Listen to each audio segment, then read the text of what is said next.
नमस्कार शेतकरी मित्रांनो, तुमचे स्वागत आहे. तर आजचा व्हिडिओ हा शेतकरी मित्रांसाठी आहे. तर मित्रांनो, गेली 2 वर्षे खरीप पीक विमा योजना ₹1 उपलब्ध करून दिल्यानंतर स्थानिक नैसर्गिक आपत्तीमुळे होणाऱ्या पिकांच्या नुकसानीसाठी भरपाई दिली जात होती. मात्र याच घटकातून महसूल विभाग देखील पिकांच्या नुकसान भरपाईसाठी पीकनिहाय मदत करीत होते. त्यामुळे नवीन पीक विमा योजनेत स्थानिक नैसर्गिक आपत्तीमुळे होणारे पिकांचे नुकसान ही अटच रद्द करण्यात आली आहे. या घटकाअंतर्गत मोठ्या प्रमाणावर तक्रारीही होत्या आणि तांत्रिकदृष्ट्या या तक्रारी सोडविणे अशक्य झाल्याने देखील ही अट काढून टाकण्यात आल्याचे कृषी विभागातील सूत्रांचे म्हणणे आहे. राज्य सरकारने खरीप 2023 पासून पंतप्रधान खरीप पीक विमा योजना केवळ ₹1 शेतकऱ्यांसाठी उपलब्ध करून दिली. त्यामुळे शेतकऱ्यांचा प्रतिसाद तब्बल 10 पटींनी वाढला. स्थानिक नैसर्गिक आपत्तीमुळे होणारे पिकांचे नुकसान या घटकाअंतर्गत शेतकऱ्यांना नुकसान भरपाई चांगल्या पद्धतीने मिळत असल्याने हा प्रतिसाद वाढला होता. मात्र त्यासाठी शेतकऱ्यांना नुकसानीची सूचना द्यावी लागत होती.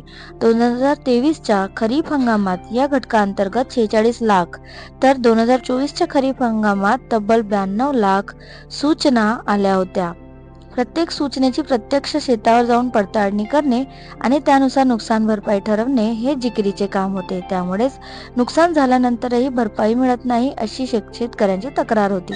दुसरीकडे राज्य सरकारकडून विमा कंपन्यांना मात्र हप्ता न चुकता मिळत होता. याचा रोष देखील शेतकऱ्यांमध्ये मोठ्या प्रमाणात दिसून येत होता. दुसरीकडे स्थानिक नैसर्गिक आपत्तीमुळे होणारे पिकांचे नुकसान या घटकाअंतर्गत मदत व पुनर्वसन विभागाकडून कोरडवाहू, बागायती व फळ पिकांच्या नुकसानीसाठी मदत केली जात आहे. त्यामुळे एकाच घटकाअंतर्गत राज्य सरकारकडून दोनदा नुकसान भरपाई दिली जात होती. त्यामुळेच खरीप पीक विमा योजनेतून हा घटक वगळण्यात आल्याचेही कृषी विभागातील सूत्रांचे म्हणणे आहे. तर मित्रांनो, नुकसान भरपाईमधील काही गैरव्यवहार उघडकीस आले होते आणि याचा फटका राज्य सरकारला बसला होता. त्यामुळे ₹1 खरीप पीक विमा योजना बंद करण्याचा निर्णय घेऊन पूर्वीप्रमाणेच पीकनिहाय विमा हप्ता भरून शेतकऱ्यांना या योजनेत सहभागी होता येणार आहे.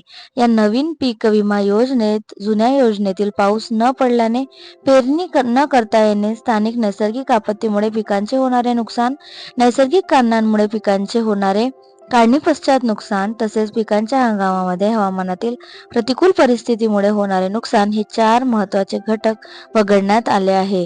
त्यामुळे राज्य सरकारला नुकसान भरपाईपोटी विमा कंपन्यांना देण्यात येणाऱ्या निधीत देखील घट होणार आहे. तर मित्रांनो, जर तुम्ही पीक विमा योजनेमध्ये अप्लाय केलेलं असेल तर तुम्हाला या नवीन अटीबद्दल माहिती झालीच असेल. तर स्थानिक नैसर्गिक आपत्तीमुळे होणारे पिकांचे नुकसान ही अट पीक विम्यातून रद्द करण्यात आली आहे आणि त्याची कुठलीही भरपाई ही शेतकऱ्यांना मिळणार नाही. तेव्हा मित्रांनो, या माहितीची तुम्ही नोंद घ्या आणि ही माहिती आपल्या मित्रांपर्यंत जास्तीत जास्त पोहोचवा. व्हिडिओ शेवटपर्यंत बघितल्याबद्दल खूप खूप धन्यवाद आणि अशाच नवीन व्हिडिओसाठी माझ्या चॅनलला सबस्क्राईब करा.